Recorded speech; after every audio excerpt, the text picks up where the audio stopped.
I low-key do like making these videos, like videos that actually have more topics, you know what I'm saying? And it's kind of better to do these type of videos instead of just setting the damn camera down and just talking about whatever the fuck I want to talk about, you know what I'm saying? Having a plan going into the video actually helps me with how my videos flow out, you know what I'm saying? And they actually come out better and they come out like faster. So obviously I'm looking forward to making more quality content for y'all. Today I want to talk about players who are going to break out this season. And I feel like by me saying are going to break out just gives me the utmost confidence of these players just going crazy, you know what I'm saying? Because some of these players are my favorite players in the league, but some of these players I actually do feel like they had like a slump last year, and I feel like they're definitely going to turn it up this year. And I'm gonna get into that one specific player that I have on my mind right now. Last year, Julius Randle, he ran away with it, bro. He ran away with that most improved player, man. And I don't feel like anyone else had a shot, but I feel like this year there's definitely going to be a race to see who's actually gonna win it.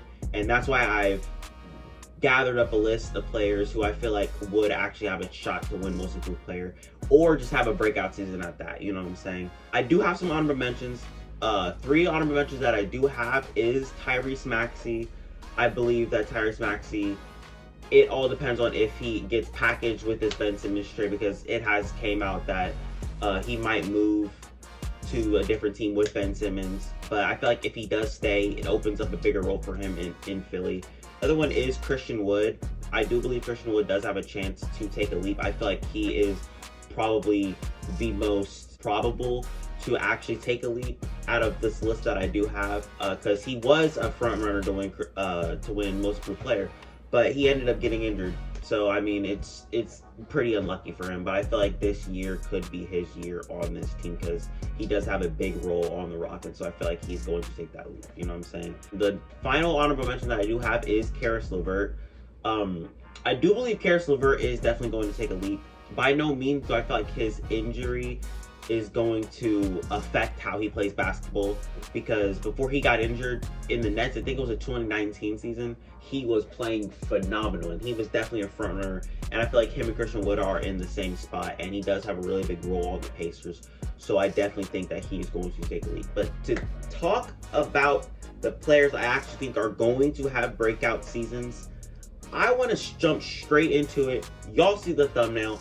I want to talk about this man, Tyler Herro, man. This man, Tyler Herro, I have been nothing but hard on him this year. Y'all already know the Tyler Herro's overrated video. I made that video strictly because that's what I was thinking at that time. And I genuinely still do believe that he is a little bit overrated, not by non-Miami Heat fans, just by Miami Heat fans as a whole. But I do believe that this season is a year for him to shine, you know what I'm saying? He is going to have that 6-man role like he did last year, but he's going to play it better than he did last year. And I feel like some players do have that second-year slump, you know what I'm talking about? And I feel like Tyler Herro in his 3rd year is definitely going to turn it up. He knows what he's getting himself into. And he definitely does have a chip on his shoulder. He definitely does have something to prove this season because of how he played in the playoffs last year, and because of all the criticism that he got last year. And I feel like he's going to take that, and he's going to take that personally. No Michael Jordan me, you know what I'm saying? I mean, Pat Riley low-key did his thing by not trading him. That's all I gotta say. And he's going to show him why he should not have gotten traded or even been included in trade talks. I said in the video that I definitely do want Tyler Herro to succeed in this league because he is a special ass player. Y'all all saw it during the Eastern Conference Finals in 2020. Y'all all saw it. I don't even really need to bring it up or even show y'all, because y'all know who Tyler Herro is. That's the man. This is definitely a year for Tyler Herro to possibly be a most improved player candidate, you know what I'm saying? I feel like there's a couple people on here who I don't feel like will be in the race, but I feel like they will definitely be talked about as a player who had a breakout season, you know what I'm saying? Another player I want to talk about, and this is one of the 3 juniors that I have on this damn list. Y'all see what I'm talking about. I want to talk about Jaren Jackson Jr., man. And the one thing that I can think about when it comes to my mind when I talk about Jaren Jackson Jr. being a breakout player this year is solely because there is no Jonas Valanciunas anymore. So that opens up a bigger role for him. Obviously, he does not play the center role. He definitely plays the 4. But for him being 6'11", being able to stretch the floor the way that he does, he's going to be a special player to put right next to John Morant, you know what I'm saying? Because I obviously thought that the Memphis Grizzlies losing Jonas Valanciunas was a really big setback for them, and I still do believe that. I think that Jaren Jackson Jr. will be able to fill that role perfectly because he is that stretch four that needs to be next to John Morant, you know what I'm saying? Because he helps what John Morant lacks, you know what I'm saying? And obviously, he came off an injury.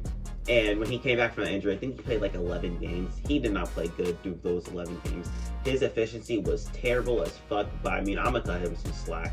He came off an injury. But this year, he is going to be healthy. He is going to be better than ever. And I definitely do believe that he could be a most improved player candidate. You know what I'm saying? Another person I do want to get into is probably an unpopular opinion. And this just goes into another one of these stepping into a bigger role players that I do believe could have a breakout season. It's Kyle Kuzma. Y'all love to hate on Kyle Kuzma, man. And I mean, I'm not gonna lie, I love to hate on the man too. I mean, it's just, it's funny. I mean, I'm just saying, it's funny. But I mean, respect to Kyle Kuzma.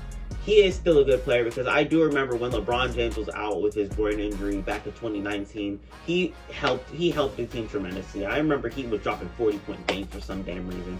And we haven't seen that Kyle Kuzma since. And I believe that is because he stepped into that bigger role and he got more touches with the basketball. I mean, it was straight up. It was flat out. He got more touches with the basketball.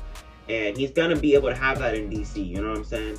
And I feel like that is another reason why I feel like he's going to be a 20-point per game scorer or close to that this season, because he's a bucket. I mean, he's really good offensively. I don't know about defensively, but he definitely is there offensively. And I feel like he's going to be able to show that, not in the spotlight in Los Angeles, but he's definitely going to be able to show that alongside Montrezl Harrell and Kentavious Caldwell-Pope and Bradley Beal. And he's not going to be overshadowed by LeBron and AD. So that's why I genuinely do believe that Kyle Kuzma could have a breakout season this year. Stop the Kyle Kuzma hate. I mean, goddamn. I just said I love hating on the man, but I mean, stop the Kyle Kuzma hate. It's going to be stopped this year. That's all I got to say. Another player I do want to talk about, and I'm not just talking about this player just because he's on my team and just because he's on my favorite team. And he is one of my favorite players in the league and one of my favorite centers in the league. Robert Williams III, man. The straight Time Lord, bro. Y'all saw how the man played in the first round of the playoffs, bro. Y'all saw that he is a defensive juggernaut. He could be a future defensive player of the year. I feel like he's going to make an all-defensive team this year. That's just me. Because I feel like this man, Robert Williams III, is a certified lockdown jailhouse. You feel what I'm saying? Man had 9 blocks in one game. That is the most blocks in Celtics history, you know what I'm saying? In just one game. I remember watching that game downstairs in my living room, like, man, I have never seen this man. Because I knew that this man, Robert Williams, is the real deal, you know what I'm talking about? I knew that before even going to the game. Because, I mean, I watch him day in and day out. And I watch him every single game and seeing how he progresses as a player, you know what I'm saying? But when I saw this 9 blocks game, that was his breakout game. That was his straight breakout game. That was his game, like, let y'all know, like, hey, I'm Robert Williams III, and I'm here to fucking stay. You know what I'm saying? This year, he's going to give you that game plus more. You know what I'm saying? This man, Robert Williams III, is genuinely a defensive player of the year future in my eyes. I said that kind of wrong. Future defensive player of the year. But I genuinely do believe that could be his ceiling. I feel like he is going to be the starter for the Boston Celtics. I don't think it's going to be Al Horford. I feel like Al Horford will be coming off the bench. It all depends on what happens during training camp and who fits that center role the best, because I don't even think Udoka knows who's gonna start at the center position. But I genuinely do, in my heart, I genuinely do believe that it should be Robert Williams, because I believe we went like 10-3 when he started. And that was when we had a shitty ass team last year, man. Our bench last year was terrible. We had injuries left and right, COVID protocols left and right. And this man, Robert Williams, helped our team when he started 13 games, we went 10-3, man, and that is a really good record for a guy who is just a shot blocker, you know what I'm saying? And I feel like Al Horford is going to be able to teach him that type of stuff, how to not get into foul trouble, because being in foul trouble was really his weakness last year, and being able to actually play good defense and not being able to just block shots, you know what I'm saying? Because Al Horford is a really good defender, and I believe that could rub off on Robert Williams III. But enough for Robert Williams III, man. I want to talk about this next guy, and it is another guy who I feel like could be a most improved player, and that's Michael Porter Jr. That's the second out of the third juniors I want to talk about this video. And Michael Porter Jr. has shown glimpses of greatness last year. He showed it. He showed it in the playoffs. Obviously, they got bounced by the Suns in 4, but they got past the Blazers, and he showed it in that first round, man. That man is a straight bucket. I do believe that they are going to be missing Jamal Murray for the first half of the season, so I feel like that could help him. He's definitely going to get more touches with Jokic on the floor, and he's definitely going to be able to step into a bigger role now that Jamal Murray is out, and I feel like he's definitely going to show his worth when Jamal Murray is out. But when he comes back, he's still going to be that type of player, and I feel like he's going to have all the eyes on him, you know what I'm saying? By Michael Porter Jr. getting picked at 15 with his back injury by the Nuggets just goes to show that the Nuggets had all the faith in him, and they still have all the faith in him. They're putting all their eggs into this man, Michael Porter Jr., and it straight paid off. I'm just gonna say it paid off.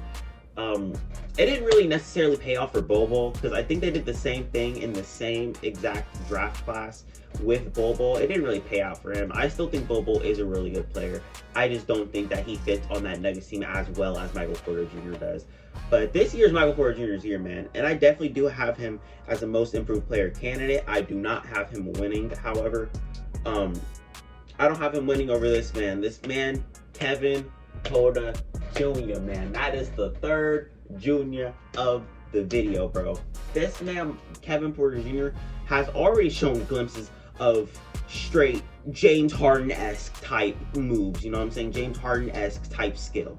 You know what I'm saying? I want to say he averaged like 16 and 6. Obviously, his efficiency wasn't that good, but I feel like he was able to learn from John Wall. John Wall is obviously getting moved, as y'all saw in my last video. So that just guarantees that Kevin Porter Jr. will be the starting point guard for this team, and that is nothing short of a good fit. That man, Kevin Porter Jr.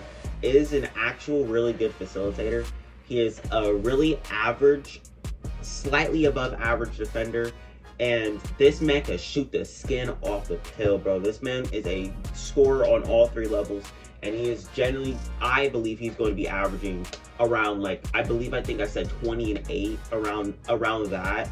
And for him being so young, it's just such a positive for the Houston Rockets, because the things that they got, or the things that they traded for this man, was basically fucking pocket change, bro. They basically said, this man Kevin Porter Jr. is special, and we're going to show you why he's special, so we want him. I don't give a fuck how he acted backstage in the locker room with the Cleveland Cavaliers. We want him, so we'll take him off your guys' hands, and we'll show you guys what you guys were missing.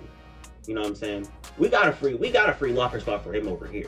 We better have that shit. You know what I'm saying? That's basically what they were saying with this man Kevin Porter Jr. And he showed them. He showed them exactly why they traded for him, man. And he is going to be a really big star. And he is actually my pick to win most improved player this year, because I feel like not many people were looking at him last year. And now that he has Jalen Green next to him, who is a really big attraction, people are going to be looking at him, and he's definitely going to be getting more presence. But I mean, I already told you guys why I believe that he's going to be most improved player in my awards predictions video, so I'm not going to really get into more of that. One other player I do want to talk about is RJ Barrett.